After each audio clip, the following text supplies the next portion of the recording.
George Watterston, October 23, 1783 to February 4, 1854, was the third librarian of the United States Congress from 1815 to 1829. Watterston, the son of a builder from Jegbeg, Scotland, was born on board a ship in New York Harbor. When Watterston was 8, his family moved to Washington, D.C., his father attracted by the ongoing construction in the capital. He graduated from the Charlotte Hall Military Academy. Watterston became a lawyer, first practicing in Hagerstown, Maryland, later partnered with Thomas Law in Washington. He became a man of letters, publishing his first novel, The Lawyer, or Man as He Ought Not to Be, in 1808.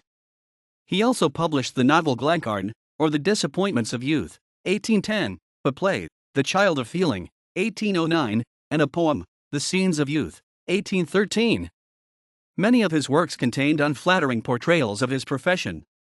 In 1813, he became editor of the Washington City Gazette. During the War of 1812, Watterston participated in the failed defense of Washington, D.C.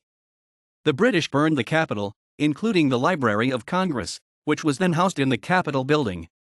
After war's end, Watterston was appointed by President James Madison as Librarian of Congress, the third person to hold the position and the first with that as his sole responsibility.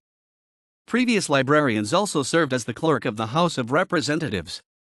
The library was replenished by purchasing the collection of former President Thomas Jefferson.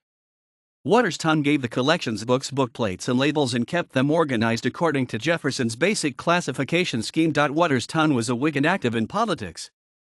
He opposed the election of President Andrew Jackson and upon Jackson's election was replaced. Watterston fruitlessly sought reinstatement for years. After his dismissal, he became editor of the National Journal and published books on many subjects, including biographies and works on agriculture. He was instrumental in the campaign to construct the Washington Monument and was secretary of the Washington National Monument Society. He was buried in the Congressional Cemetery in Washington, D.C.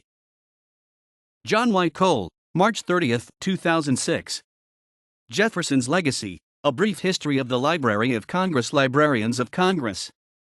Library of Congress. Retrieved December 15, 2008.